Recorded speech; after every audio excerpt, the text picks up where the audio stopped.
They're not looking necessarily for the cheapest price. They're not looking for the best dealership. They're looking for the best salesperson that can justify their purchase for them. So many salespeople come into business and just try it. They don't come in and treat it as a profession. Don't sit there wishing and waiting, you know. God furnishes fish, but we have to furnish bait. Yeah. So go on out and bait the hook and get started. My name is Jack Robinson. I'm your host for the Chevrolet Performance System Selling Skills Library. 18 individual training modules featuring America's top retail automotive sales consultants. An investment by Chevrolet and Chevrolet dealers to help retail salespeople like yourselves sharpen selling skills, meet the highest professional standards, and not incidentally, earn an income limited only by how professional you can be. Everybody agrees that it's great to be a professional. But what exactly is a professional? A professional is a person possessing advanced skills employed as a service for money. Doctors and lawyers are professionals. They don't have buyers, they have clients. When a salesperson becomes a professional, he begins having clients instead of buyers. What's the difference? Buyers buy once. Clients buy again and again from the same person. Why? Because they have found out through experience that they can trust that person to give them honest, knowledgeable advice to help them make a major purchase. They keep coming back to that same person every time they want to buy again, just as you return to the same doctor or lawyer every time you want professional help. That's why we say buyers buy once, clients buy again and again. The basis for professionalism in any field is knowledge and skill. It used to be that a car salesperson could make a lot of money with very little knowledge or skill, but this is changing. Today's cars and trucks are more sophisticated, more expensive, and sales methods more organized. That's why today's salesperson must improve his or her professional skills. You have to keep up. That's why we've developed this Selling Skills Library. Let's begin with the customer, specifically what they expect of salespeople. To find out, we interviewed dozens of recent car and truck buyers on videotape. Then, hundreds of recent buyers were polled in a nationwide survey, and their remarks analyzed by a consumer expert, Mr. Sandy Hoffman, Senior Vice President of Yankelovich, Skelly & White, a well-respected New York consulting organization. More than ever, customers are preparing to buy a new vehicle. They do research, read magazines, newspapers, and talk to other owners. There's a lot of media pressure to be an informed buyer. More extensive results of our customer expectations research are reported later in this module. Chevrolet also conducted an extensive non-buyer survey to find out why prospective Chevrolet customers walk. We studied dealership master control reports from dealerships in widely separated parts of the country, and then made calls to over 400 individuals who had visited a Chevrolet dealership and left without buying. We wanted to find out, were they serious buyers or just lookers? Did they eventually buy a car or truck? If so, what did they buy and from whom? How long was it before they bought? What kept them from buying at the Chevrolet dealership? Was it because they didn't find what they wanted? Were they looking for a better price? Didn't they like the way they were treated? The answers, which will be brought out in the Selling Skills Library, will surprise you. In addition to the customer and non-buyer surveys, Chevrolet also studied recent mystery shopper survey results to determine more accurately what today's professional salespeople are and are not doing during the sales transaction. How the shopper was greeted when they entered the dealership. How effectively was the product presented to them? Were they offered a demonstration ride? Finally, to ensure that the information we passed along to you via this library is practical and real world, We asked the experts, Clint McGee, Jackie Cooper, and Ernie Tex Pritchard. Each of these gentlemen has helped thousands of salespeople sell more cars and trucks. Throughout this library, they share with you their ideas, methods, and techniques to enhance your professional sales approach and help you earn more money. In addition, we'll hear from other pros, including Joe McGuire on telephone prospecting and Lou Holtz on maintaining self-motivation. That's an overview of the Chevrolet Performance System Selling Skills Library. As comprehensive as this system is, it is only the core of the training you're going to be provided with, both by Chevrolet and by your own dealership. Chevrolet will continue to furnish you with timely new product training releases and comparison information, and training to keep you abreast of what your competition is offering and how your products stack up. Supplemented with on-the-job training provided by your dealership, you will have the supports needed to sell more cars and trucks. Now let's take a closer look at what this program is all about. The complete library consists of 18 subjects on 6 video discs. Disc 1, Side A, covers this introduction to the program, plus an important section on meeting professional standards, while Side B will discuss the first steps to a sale and a unit on greeting and qualifying. On Disc 2, we'll be dealing with gathering and presenting information. Here, we'll hear some expert counsel on communicating effectively, very important for a salesperson, counseling vehicle choices, product presentation and demonstration, and selling from stock. Disc 3 covers the all-important topic of closing the sale. To many salespeople, that's a very scary part of the selling process. In that unit, we hear some very useful pointers from our experts on how to close, how to negotiate price, and how to overcome objections, particularly price objections. Disc 4 covers follow-through. One of the big differences between a professional and non-professional salesperson is that the professional follows through on every sale. We make a very in-depth study with the aid of our panel of experts into the process of developing a lasting relationship with each customer, including delivery of the vehicle, following up sold and unsold customers, and satisfying complaining and dissatisfied customers, an important subject. Disc 5 covers everyday skills needed to sell effectively: prospecting, selling to competitive make owners, managing time and setting goals.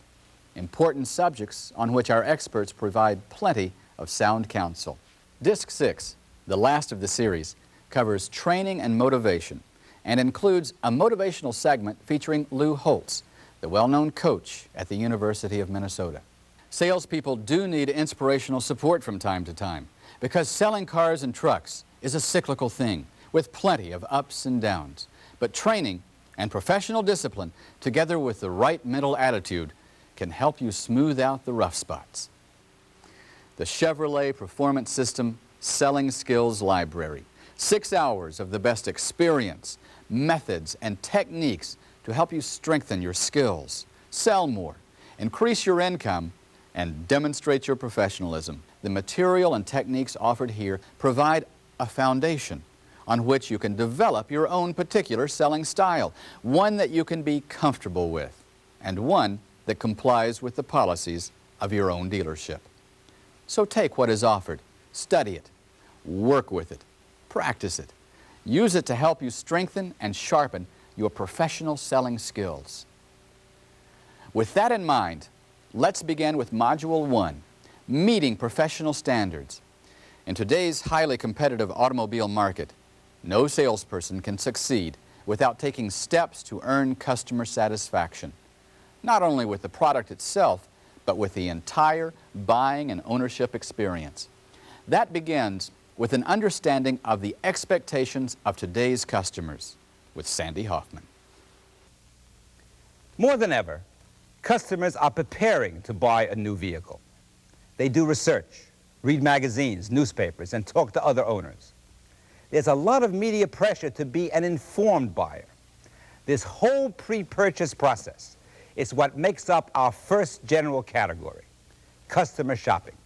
I did some thinking. I knew that I wanted a front-wheel drive car. That was important to me, especially living in the area where I am, and I wanted one that was economical.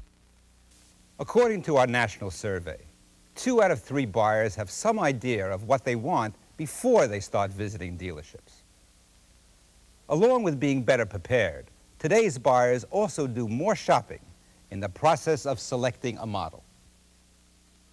I did go through kind of a first stage of where I tried to narrow down a fairly large number of cars down to 2 or 3 that I was really serious about. I visited 3, basically.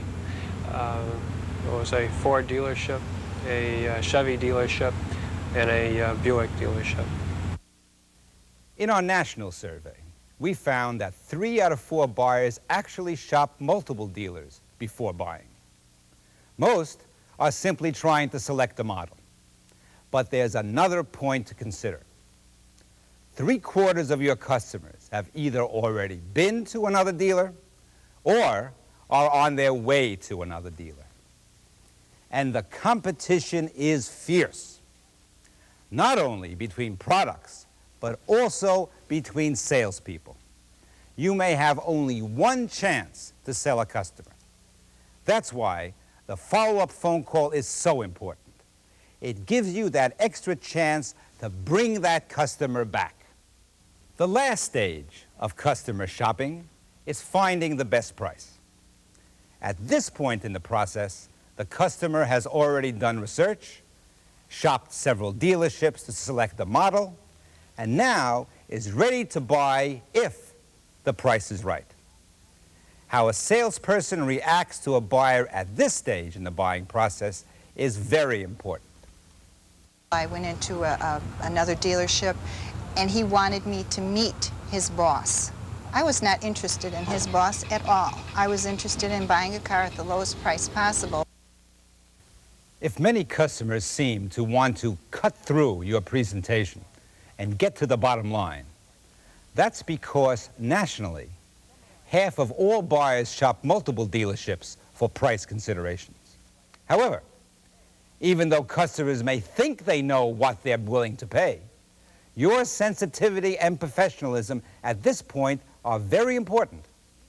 You should make sure that the customer has really weighed all the options and factors in the sale and is truly ready to make a decision.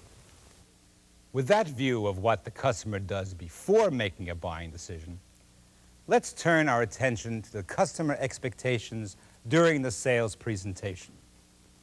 Starting with greeting, the first impression you make on the customer. The way they dress, their mannerisms, all of that is a factor. And as to whether or not you trust what information you're being given.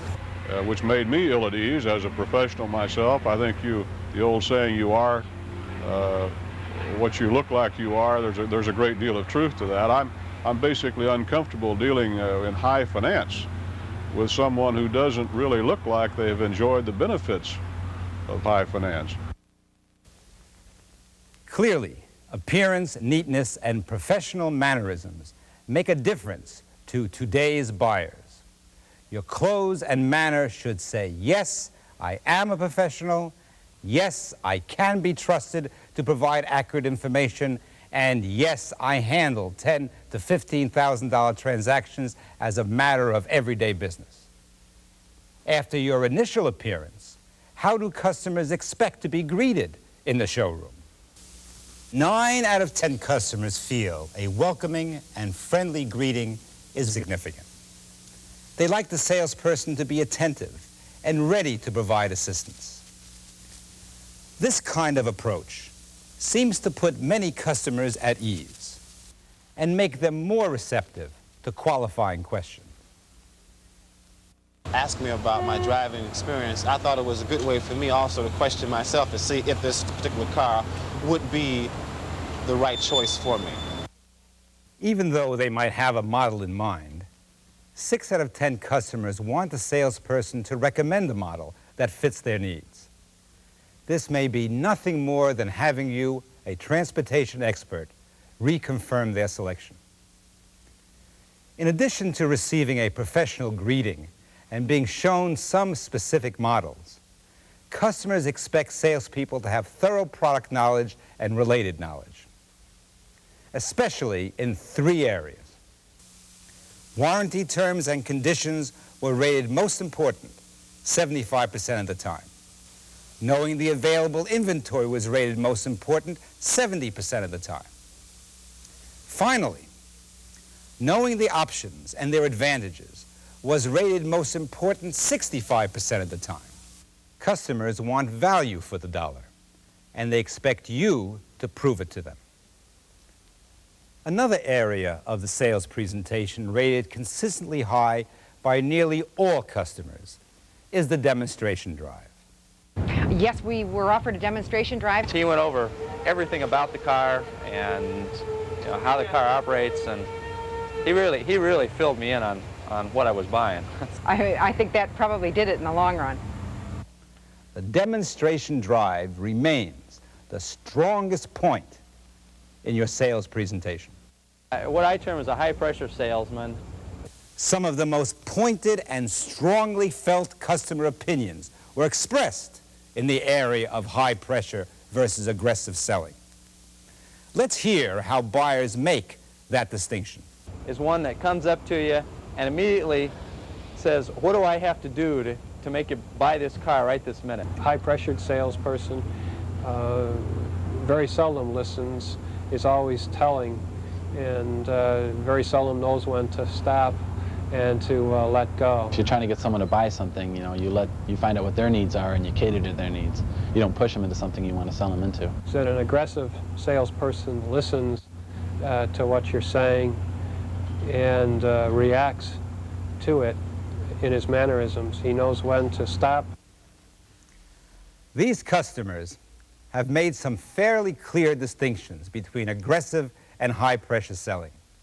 According to them, an aggressive salesperson listens to the customer's needs, is attentive, doesn't try to handle 3 customers at the same time, answers questions directly, presents strong product information, but knows when to stop. And finally, gives the buyer the opportunity to make the purchase decision based on the facts presented. On the other hand, the high-pressure salesperson doesn't listen to customer needs, either hovers too close or is inattentive, serving other customers, doesn't take the time to present the product, goes for the close too soon, puts a time limit on the deal, buy today or it'll be gone tomorrow, and tries to force a purchase decision. These perspectives indicate that customers want the salesperson to be assertive, to show interest and initiative. But what happens when they are faced with a high-pressure salesperson?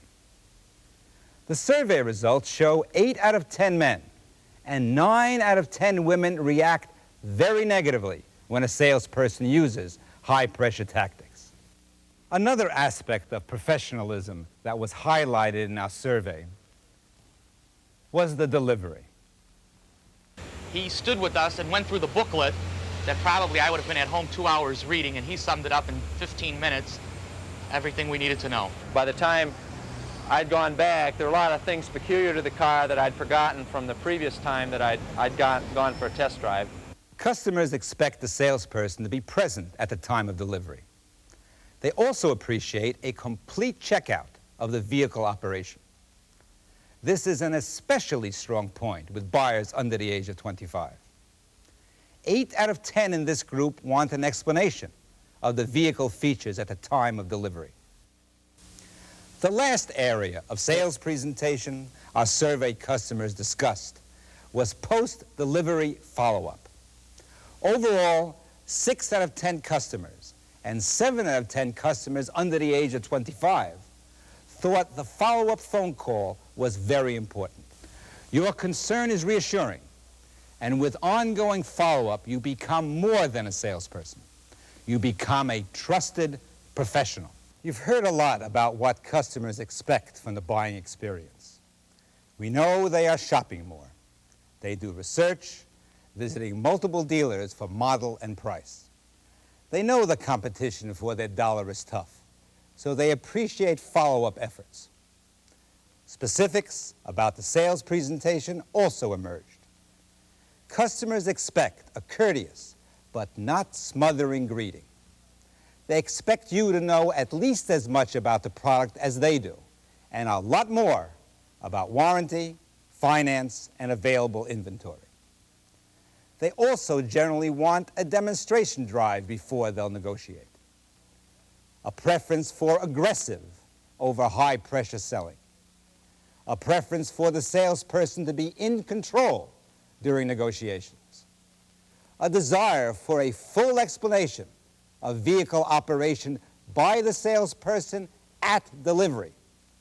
And especially high marks for the salesperson who follows up after the delivery. We talked at the beginning of this program about the customer's desire to win. That doesn't mean you have to lose. Customers expect and demand consistently professional treatment at a high level of professional standards. When you provide that winning environment for your customers, they'll make you a winner too. That survey provides a comprehensive view of how customers feel and what they expect of professional salespeople. Let's talk to our panel of experts. Here's more on the subject from Tex Pritchard. I've never had a buyer walk into me and say, give me a bad deal. If you do, you may as well call the police, get the straitjacket or something, because I'll tell you right now, buyers come in and they say, I want a good deal, I'm just starting to shop, or we just want your best price, we're going to the credit union. You hear all of that, to me that's trash. I want you to go deaf. I want you to keep that buyer talking, and I want you to slow that buyer down, because that buyer is telling you, friend, I have fear of loss, but I've come to you hoping through your counseling that I can get the hope for gain. I want to lose this fear of loss and get this hope for gain. Shoppers expect a courteous but not a smothering greeting. Jackie Cooper, how do you greet your customers? Probably the most valuable word, as validated by a psychologist, is the word welcome. The greeting is important. The consumer, he may be apprehensive about coming in and talking to, quote, an automobile salesman. So my word is, welcome to ABC Chevrolet. My name's Jackie Cooper, and tell me who you are. According to our research, customers expect you to know at least as much as they do about product and a lot more about warranty, finance, and available inventory. Jackie Cooper, would you comment on the need for product knowledge? There's no substitute for it. And the only way I know to remove fear, and that is the major cause of failure in the automobile business as a retail salesperson, fear of rejection, fear you won't have the answer. The best way I know to remove fear is with luck, L-U-C-K. If you don't think successful people are lucky, ask any failure. He'll tell you. He's just lucky. Luck is identified labor under correct knowledge. Now, if you labor under correct knowledge, you've got confidence. Customers generally want a demonstration drive before they'll negotiate. So says our research. Clint McGee, would you comment? Well, Jack, the feature presentation, you showed him the product, and the only thing the demonstration ride is you're proving what you just told him. So they go hand in glove, and you can't do one without the other. They got to work together. Here it is. Now let me prove it to you that it's what I said it was. That's all it is. Customers tell us they prefer aggressive, but not high-pressure salesmanship. Tex? I think you got to be a tiger. You just can't give up. You got to be tenacious, but you can do that with you can be pressure with kid gloves. And I don't mean pressure as we think of it. I think it has to be tenacity and persistence. Also from our research, we know that customers prefer the salesperson to be in control during the negotiation. I believe to control a conversation, you've got to ask the last question. And by asking the last question, you've got control. If the prospect's talking, the salesperson has control. Very definitely. Customers expect a full explanation of vehicle operation at delivery. Chevrolet has set a professional standard of performance in their Commitment to Excellence program. In this program, part of it is the delivery. It is an excellent practical way to make a delivery because this is the beginning of the owner follow-up. A delivery, you say hello and not goodbye. Finally, research indicates that customers give high marks to the salesperson who follows up after delivery. If I sell a consumer an automobile, that's my opportunity to earn not only his business, but his relatives, his friends, and by being of service to that consumer. And I mean personal service. Letting him know I'm very sincere, that I want him to be totally happy, customer satisfaction. I want him satisfied with Jackie Cooper, with his product, with my dealership. And the only way I'm going to know that he is satisfied is if I continue to follow him up. That's the gist of what our buyer survey revealed. What customers expect of us as professionals. Jackie, what is professionalism? I think the professional, Jack, he's got to understand the material that we've just discussed. Take this material, go back and review it and discuss it in detail, especially with the manager in the dealership or an experienced salesperson who is producing more sales. That's the man I want to learn from. Then understand why he's got to do these things. Believe that you've got to do them. Now practice doing those. And if you understand it and you believe it and you practice it, professionalism is yours. The thing that I identify with every professional that I know in the automobile business, something we all have interest in. Thanks, Jackie. I think that sums it up very well. The Chevrolet Performance System, based on research and input from leading automotive sales authorities, developed standards of professionalism for dealers, sales managers, service managers, and salespeople. These are the standards for retail salespeople. The 10 standards outlined here are the basis for the Selling Skills Library, which you are now studying. With this program, you have a tremendous opportunity for self-improvement and increased sales and commissions. Be sure you make the most of it.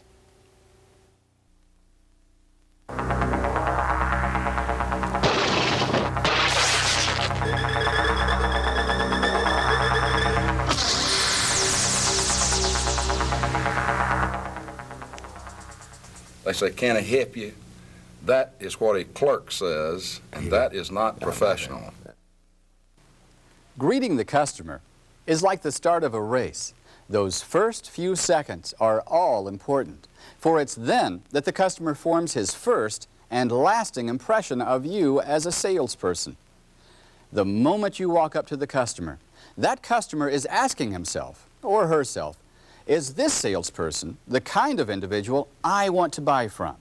If the customer says yes to that question, he'll probably buy from you, other things being equal. If he says no, he probably won't. This is a very personal business. The personality, attitude, and professionalism of the salesperson has a very great influence on the buying decision. A recent survey of dealerships in different parts of the country revealed some significant facts. People who walked without buying from a particular dealership were asked why. A little more than half said they were not pleased with the salesperson. Now that might be discouraging unless you look at it in a positive manner. Almost half of the people contacted were pleased with the salesperson, and they formed their impression of the salesperson almost immediately upon meeting him, which is why the first few seconds of greeting is so important. Another revealing fact shown up by the survey is that every individual who walks into a dealership should be considered very seriously. Don't assume because they may seem to be casual and offhand that they're just looking. Even if they tell you they're just looking, they usually aren't. They're serious about buying. The survey showed that 95% of people who walk into a dealership to look at cars or trucks intend to buy one within a few days or a few weeks, even as long as 6 months. But they were definitely in the market to buy. Only 5% admitted that they were just looking. So each one should be greeted as a potentially hot prospect. The next question is, how should you greet people? What should you say? How should you act? For that, let's go to some experts. I'd like to start this series of questions off by asking each of you how you greet customers. What exactly do you do or say? Jack, if I could approach that from probably the most valuable word, as validated by a psychologist, is the word welcome. The greeting is important. The consumer, he may be apprehensive about coming in and talking to, quote, an automobile salesman. So my word is welcome to ABC Chevrolet. My name's Jackie Cooper, and tell me who you are. Now that, again, for the audience, you can review that. But I find when I say welcome, that removes, I feel, any reluctance on the consumer's part. The handshake is not always necessary. Again, the audience could review it. I normally will use a handshake. Maybe it's a southern hospitality that I have, but welcome, it's a natural thing. I find it very difficult for a consumer not to extend his hand when I say welcome. Now, the next line is extremely important. It could be, I appreciate you giving me the opportunity to be of service. Again, it could be the line that you used, what could I sell you today? The audience would have to decide what is most appropriate. But mine is welcome to ABC Motors. My name is Jackie Cooper, and tell me who you are. Now, that may be a little different. Clint, you might want to pick up on that particular type of introduction. Well, you know, basically the same way, but let me preface my remarks first as to any step down the road to a sale. The meeting and greeting, the presentation, professionals program their subconscious brain to do it the same way every time. Yeah. Now then, if they can do that, they can do it without conscious thought. But it has to be the same way every time. Just like, for instance, would you want a surgeon to remove your appendix who didn't remove them that way every time? Sometimes he got them from the left. Sometimes he got them from the middle. Occasionally he went down through the throat. Sometimes he got them from the right side. You said, no, I don't want that guy cutting on me. You know, professionalism is where you, not a canned pitch, but where you do it the basic way, the same way every time. Now, I'm very similar to the way Jackie recommends, in that I'm going to add one other thing to it, and I think it's standard with Ernie and Jackie, is that the first thing is you got to put that smile on your face. And that says the same thing as welcome, with a smile and welcome. Then you introduce yourself. Then I like to shake hands. I like to put my hand out because the objective of selling is control. I'm making that person do something, plus the fact I'm being friendly. So I stick my hand out. Now, do you shake the man's wife's hand too? Let me comment on that. If she extends her hand first. Okay, but you don't get upset if she doesn't? No, not at all. Okay. Not at all. All right, the next thing I want to know then, is this person a buyer? And the first thing I want them to know about me is that I'm a salesperson. So the reason for the words, with a smile on your face, what particular Chevrolet could I sell you today? Just real friendly, you know. That says, I'm a salesman, I'm not here dispensing ice cream. Are you a buyer? It's real easy. But if you get it down pat and do it that way every time, you do it without conscious thought, and then you're 2 steps ahead of the prospect.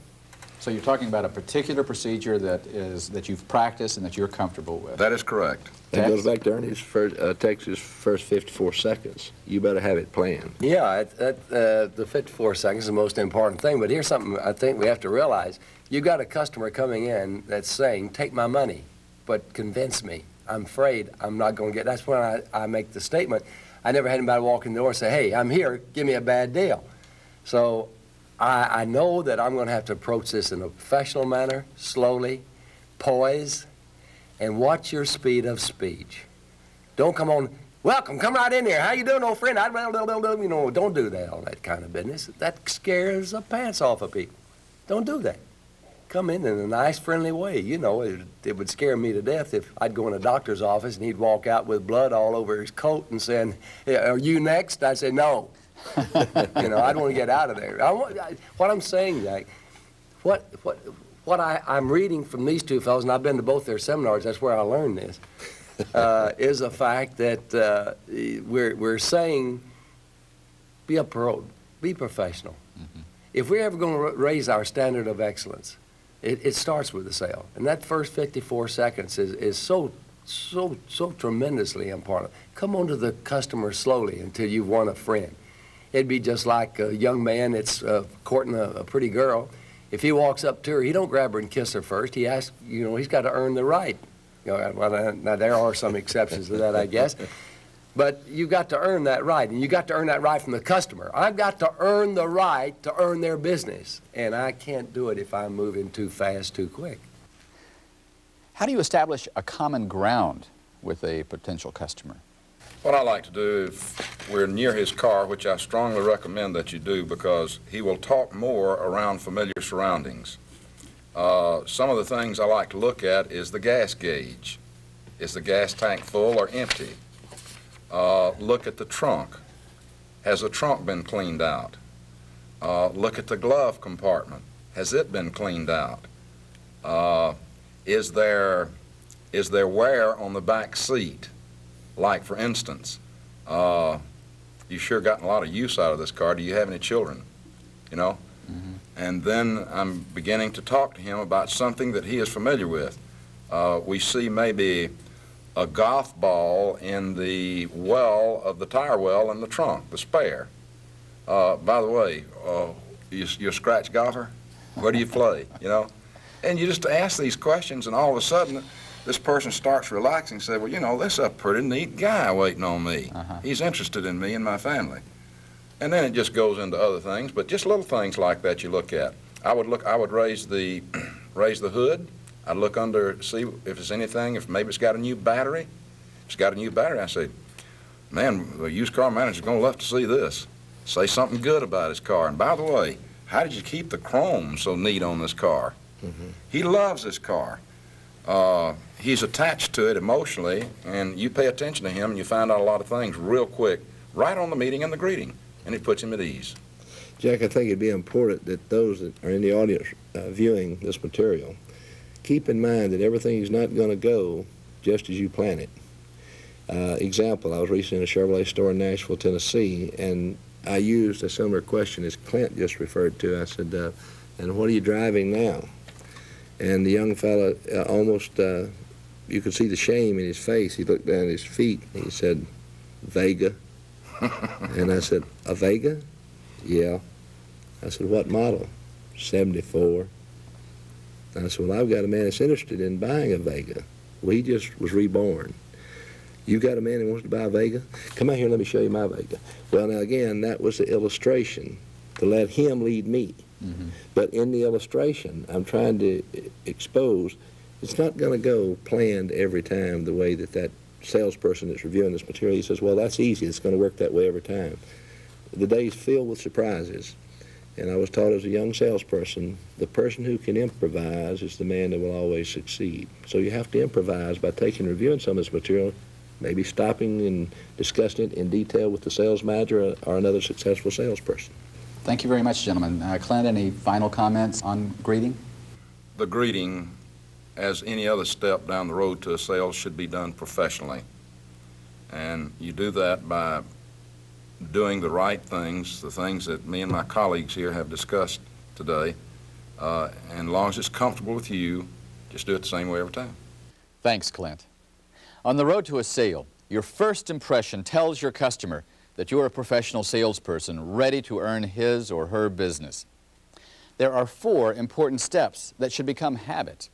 First, a welcome to your dealership with a smile in a prompt and friendly manner. Second, offer your hand and give your name. Third, ask the customer's name. In dealerships with master control or other logging procedures, it is required that the salesperson get the name, address, and telephone number of each prospect who walks in. But whether your store has master control or not, it's a good idea to do this.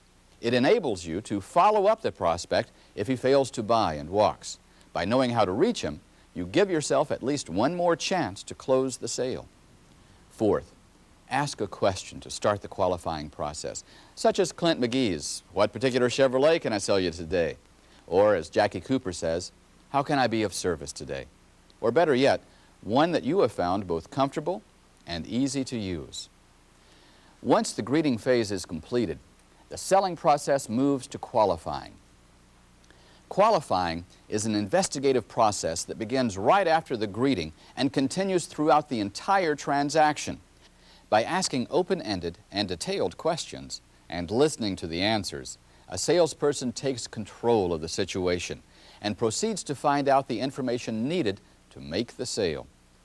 Besides determining if the customer is ready, financially able, and willing to buy now, you should be constantly looking for the signals that will let you know how best to present your product, your dealership, and yourself. In other words, how to appeal to those things the customer is interested in, things that may be the key to his buying now, such as the right monthly payment, the right trade-in figure, or the right color of the new vehicle. As you know, each prospect presents a unique qualifying situation. There's no one right way to qualify, no hard and fast rules to follow. But there are some guidelines developed by experts that can be helpful. Let's talk to one of those experts now and find out what he has learned through long experience about the fine art of qualifying. What is qualifying to you, Clint?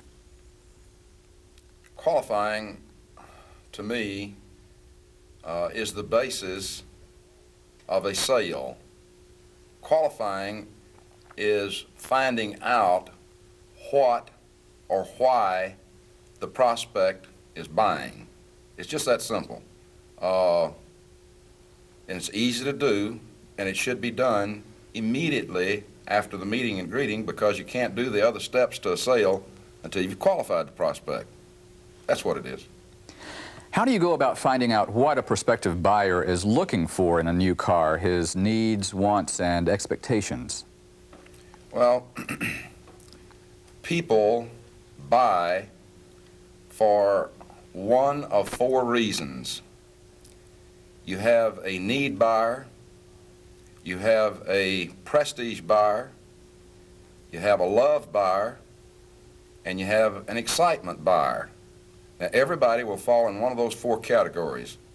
You need to know what category they fall into before you can make your feature presentation or demonstration ride, because that's why they're buying. For instance, a farmer comes in and he's going to buy a pickup truck to haul hay from pasture A to pasture B.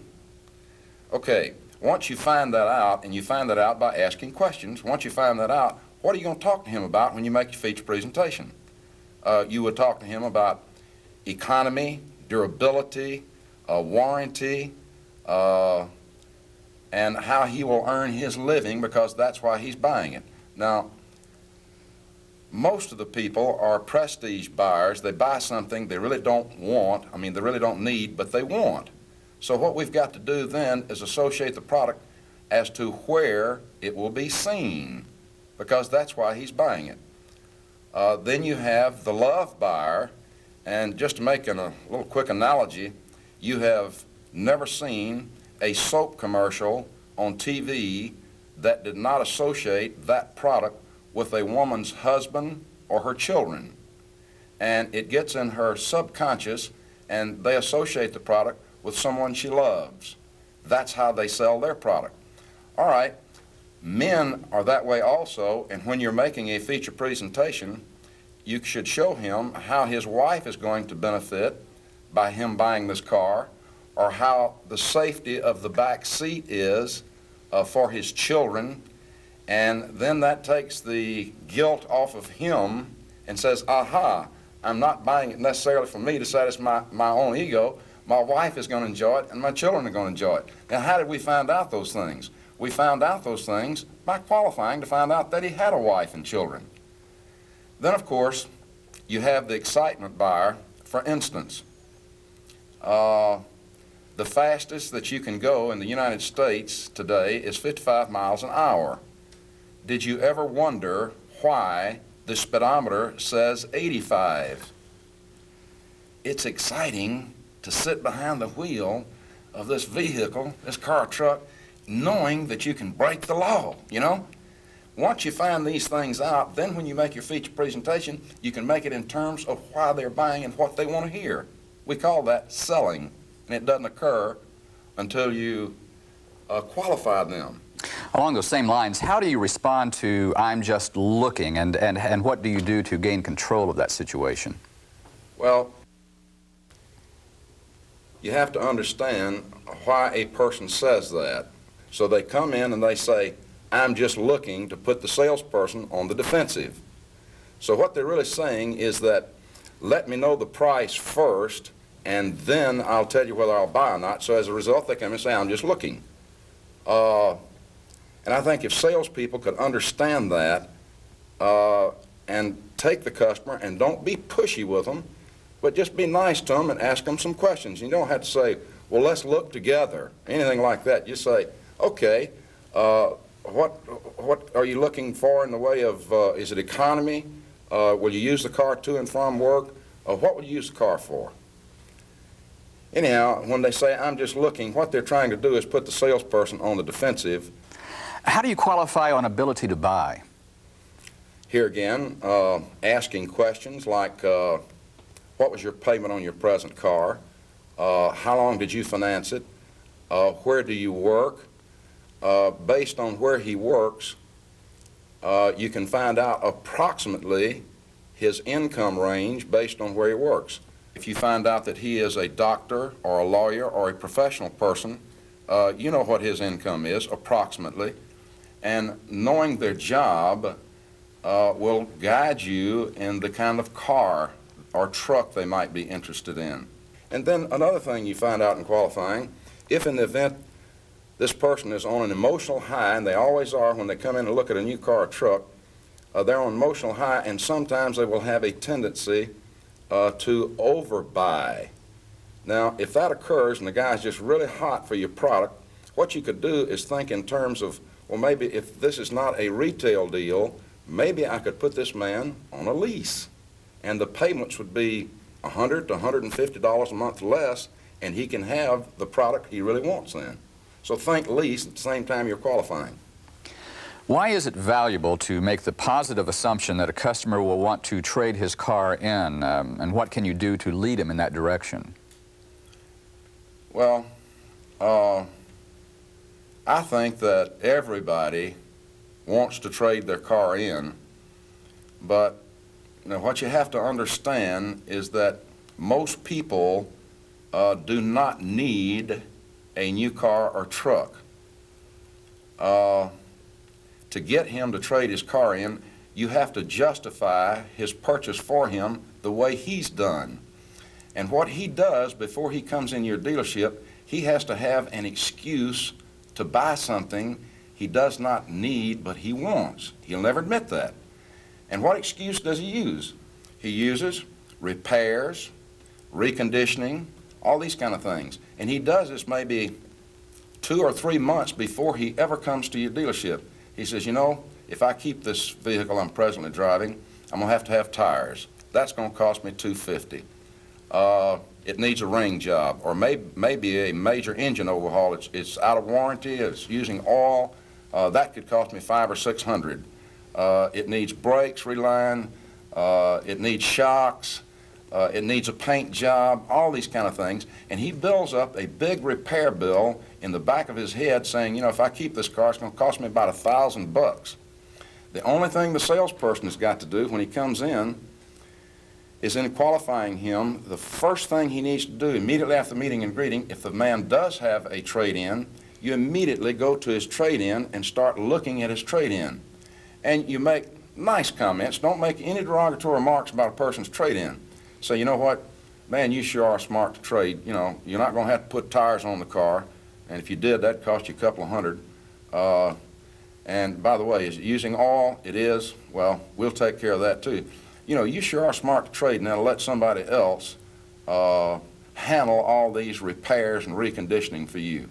By the way, do you owe any money on this car? And Miss Smith, are you employed? By the way, do y'all have any children? By the way, where do you work, Mr. Smith? And, just casual conversation, you find out things about this person while you're walking around his vehicle, his trade-in. From there, then you know which tack to take and what car to put him on, and what he's interested in, and the type buyer he is. Real simple. It's not that hard to do. It's just being nice to people. That's all they want you to do, and help them justify their purchase. That's all. Finally, Clint, how do you find out what will make a person buy today, what his hot button is? What do you do to help him along in making the decision right now?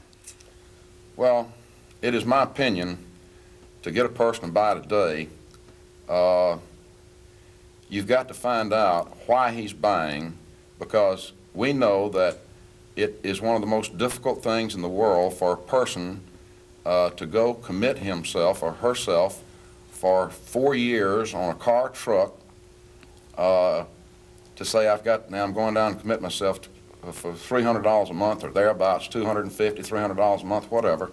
So when a person comes in your dealership, they are going to buy, or they wouldn't be down there. Most people don't go out and shop dealerships and kick tires. They don't like to do that.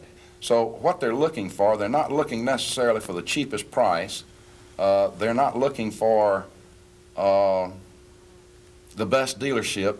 They're looking for the best salesperson that can justify their purchase for them. That's what they're looking for, and once you do that for them, they will buy today. But you must, you got to ask them. You got to say, hey, if I can make this, put this thing in your price range and satisfy your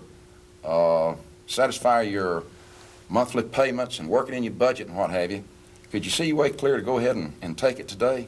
Clint, would you summarize the importance of and benefits from qualifying?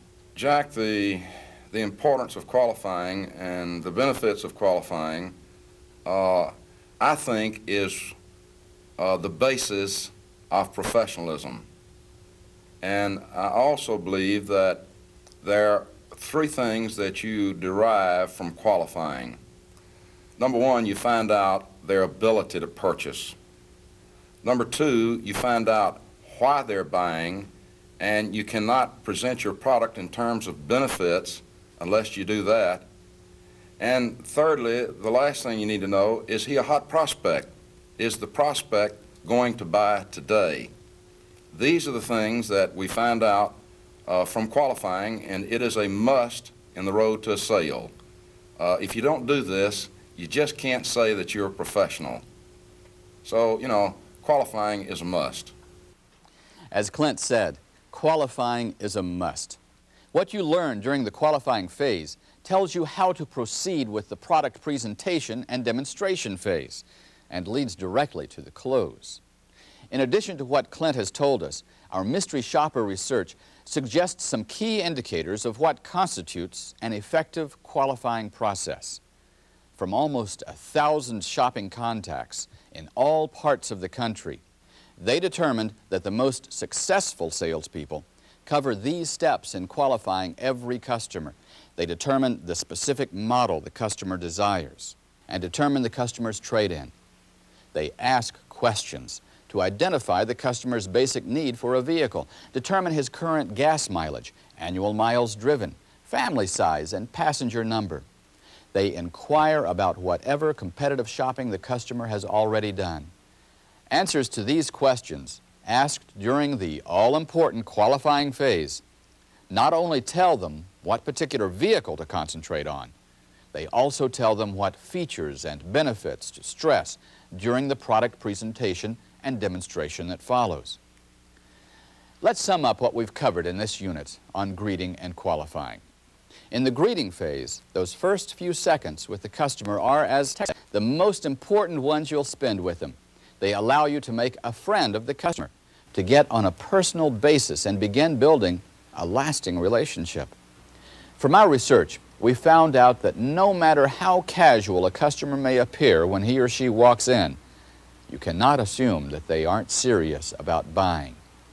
95% of them are, and they should. Greeting is the qualifying phase, for it's here that your questions guide you in how to present the product to them and how to hold a prospective buyer's interest.